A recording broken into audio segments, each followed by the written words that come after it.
So my topic is actually a bit of an oddball, I guess, in this panel because it's not on gender or pronoun resolution. So I'm going to present the results of my first dissertation experiment.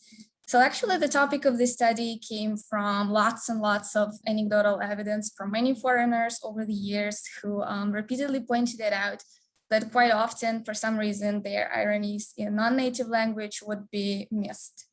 And this actually made me so curious about pragmatic inferencing in non-native language that it actually has become my PhD project. So what do we know about foreign accents already? So thanks to the research by Liv Ari and colleagues, among many others, we know that foreign accents creates lots of expectations about the speaker, one of which is unfortunately an expectation of lower linguistic competence, as non-native speakers rarely possess perfect command of their non-native language. We also know that accents come with a package of many associated cultural and other sets of stereotypes. So, and given all of the above, we can see how pragmatic inferencing may be carried out either quantitatively or qualitatively differently for non-native speech.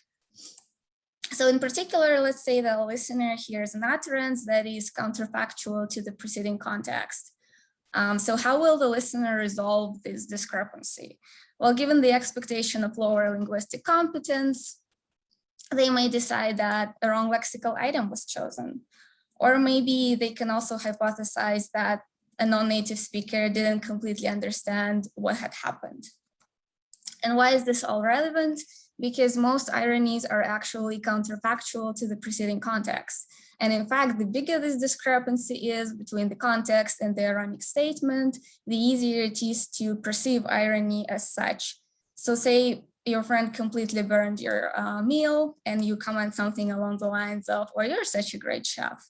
So this is an easy example of ironic criticism, and it's much easier to get the irony here than if your friend has just slightly oversalted the meal. So for ironic praise, which is the second major type of irony, it's actually, it's a bit trickier and it's most common between very close friends. It's when you say something along the lines of, "Oh, you're such a terrible chef." Mostly teasing, like when your friend, for instance, has just gotten their third Michelin star and everyone knows that they're a great chef.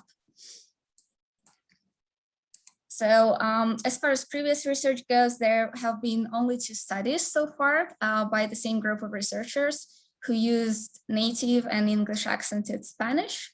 So their rating study in this suggested that one type of irony, ironic praise, may be considered less ironic when it's spoken with a foreign accent. But it's important to know that they decided to get rid of prosody altogether and maintain very slow speech rate and flat intonation for all their stories. So for English in particular, it has been shown that native speakers rely on prosodic cues to a considerable extent to understand irony. So this may be less generalizable to them. So our primary goal was to investigate the comprehension of foreign accented irony using perhaps more natural stimuli, dialogues between native and foreign accented speakers, who importantly conversed as peers, because this has been shown to also affect the ease with which irony is detected. But we also had a second goal to explore the perception of the effect of person-based factors on the perception of foreign accented irony. And the motivation for that comes from lots and lots of previous research, which actually found substantial average error rates in irony detection among healthy controls, with some of them performing about 100% accuracy level, and some of them barely above the chance level. So we selected 3 major individual differences. The first one was political conservatism, because this has been found to be correlated with anti-immigrant prejudices. So our motivation was that more conservative listeners might perhaps invest just less effort in understanding non-native speakers, and thus it will be easier for them to just miss their irony. The second one was need for cognitive closure, which clinical psychology usually defines as a person's desire to get a straight and unambiguous answer. And since we know that all ironies are inherently ambiguous, and we also know that ironic ambiguities are resolved as other types of ambiguities, we hypothesized that greater need for cognitive closure may actually be correlated with more taxing processing of ironic comments, especially when they are foreign accented, since there is more uncertainty.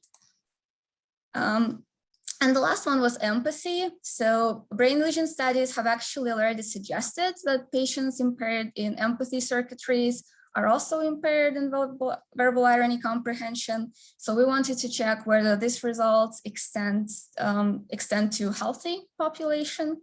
So and the prediction was again that low empathy may make participants take ironic statements at face value more often, although we didn't have any specific predictions about how accent may interact with empathy.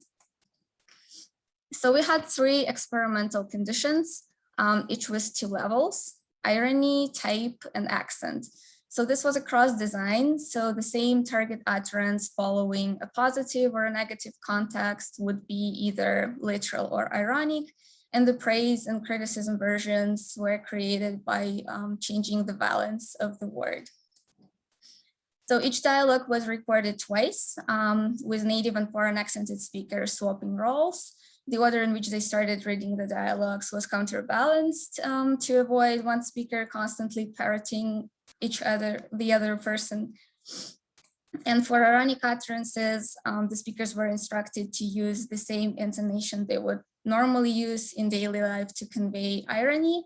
And also to actually make irony more apparent, we also used those intensifying lexical markers such as truly, surely, the most, which have been shown by previous research to actually bias a non-literal interpretation.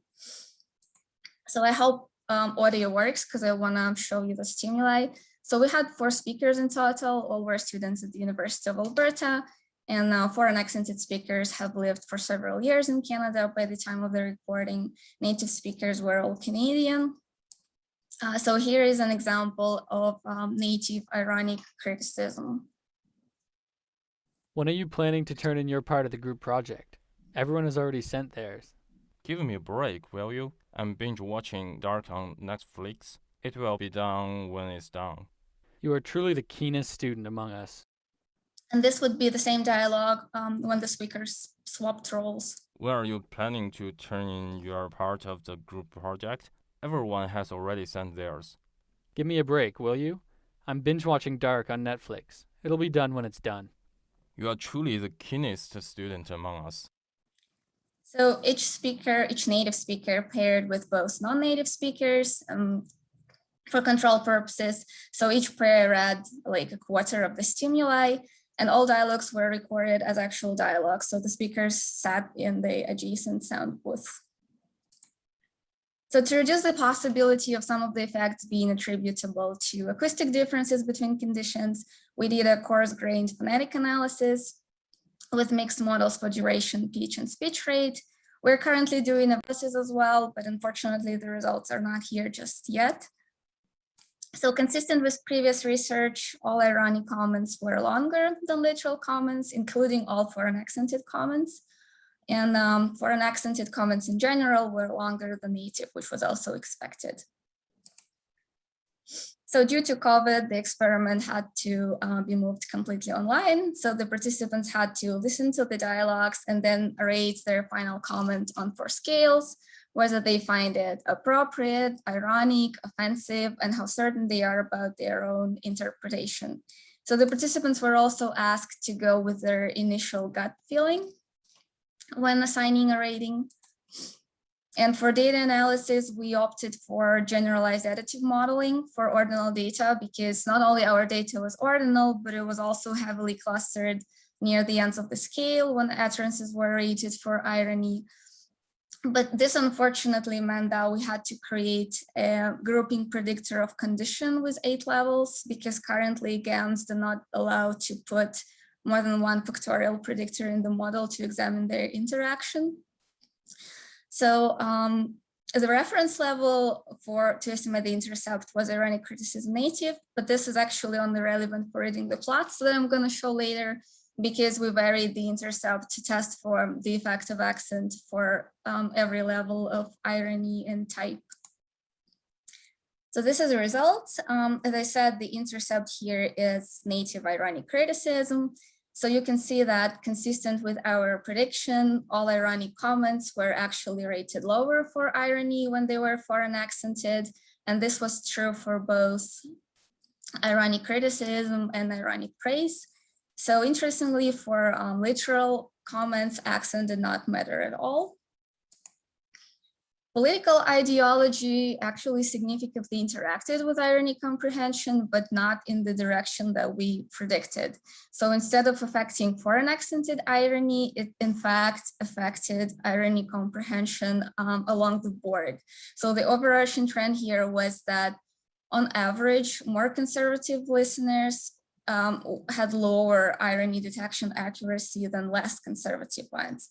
So they consistently rated ironic comments lower for irony, but also quite surprisingly, they rated literal praise higher for irony than less conservative people, suggesting that they actually misinterpreted literal praise as sarcastic. And also predictably, the listeners were on average less confident about their own interpretation of ironic comments when they were foreign accented, but this was only true for ironic criticism and not for other conditions. So as tempting as it is to consider it to be the main explanation, I'm actually reluctant to do so, because first of all, it was only significant for ironic criticism, while we also found the results for ironic praise, but also among all our ratings, irony and certainty were actually the least correlated. So that is not to say that uncertainty wasn't a contributing factor, but there also must have been other reasons for that too. So finally, as an additional confirmation that more conservative participants actually misinterpreted literal praise as sarcastic, was that they also rated it as much less appropriate than less conservative participants. So to summarize the results, our data suggests that pragmatic inferencing is actually more difficult for both major types of irony. It also suggests that this asymmetry of affect between ironic criticism and ironic praise is actually present for both accents. It's just proportionally more difficult for foreign accented speech. It also suggests that predictably pragmatic inferencing is sensitive to the typicality of the trope, because ironic criticism actually constitute like 90% of all ironies. So political ideology affected irony and appropriateness ratings, but had no bearing on any other scales. And also surprisingly, even though the literature quite often emphasizes the importance of empathy and mentalizing skills for understanding empathy, our experiment actually did not provide any evidence to support this claim. So perhaps the variance in empathy in healthy controls was just not sufficient enough to lead to noticeable changes in irony detection, or the interpersonal reactivity index that we used was not sensitive enough for measuring it. As for the need for cognitive closure, due to the absence of previous studies using this measure, it's difficult to speculate, but it's maybe that irony with sufficient cues is just not ambiguous enough to trigger this affective discomfort, or that this affective discomfort just didn't affect behavioral measures that we used, such as ratings or ratings on this specific scales. So to briefly address an important point of why these results are actually not likely to be due to comprehension difficulties. So first of all, we did an intelligibility pretest. We had, as you have seen, quite supportive context for disambiguation. We also used natural prosody, which eventually resulted in longer duration of ironic utterances, which has been found by previous research to be the only cross-linguistically consistent cue to irony so far. But also most importantly is that literal comments in both accents were rated equally low for irony, suggesting no comprehension difficulties per se. So the major question is, of course, how to explain the effect of accent that we found, apart from what has been already suggested about expectations of lower linguistic competence and violated predictions. So it's possible that the conversational style of our dialogues just didn't provide enough evidence that the speakers are comfortable enough with each other to actually use irony. We may then ask why this effect was unidirectional, or perhaps foreign accented speakers are just less expected to be comfortable enough to use irony. It also may be particularly true for ironic praise because its surface form actually violates conversational etiquette. And since foreign accented speakers are usually aware of stigmatization towards them and expected, they might actually avoid a rude language that would exacerbate that perception.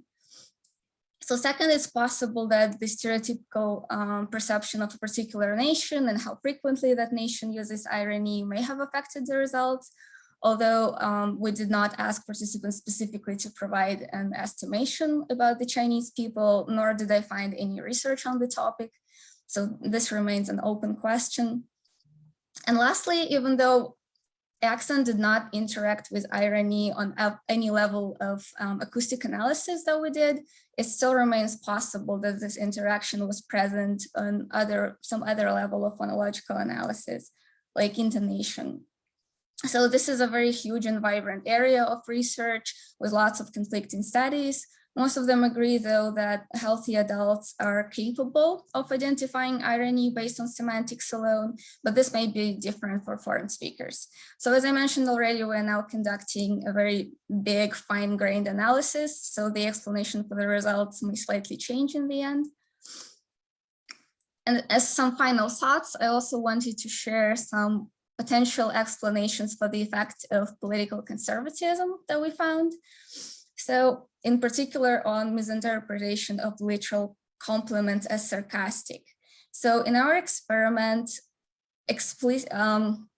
literal praise followed explicit sharing of one's achievements. And this explicit sharing may have been perceived as bragging. So since bragging tends to annoy, maybe some of the people actually, for reasons unknown, may have come to the wrong conclusion that what followed, the interlocutor was actually teasing the speaker rather than genuinely praising them. Also, alternatively, there was some research suggesting that literal compliments are more likely to be misinterpreted as sarcastic if the speakers dislike each other. So it also may be that more conservative listeners, for some reason, just misinterpreted the relationship affect between the speakers, particularly because we know that it correlates with more negative perception of immigrants. And this is how they came to the conclusion that I was actually sarcastic. So this obviously remains very speculative, but these are my just general thoughts. So that was it from me. Thank you very much for listening, and I would be happy to answer any of the questions you may have regarding our study, because it was a big study and it's difficult to cover everything.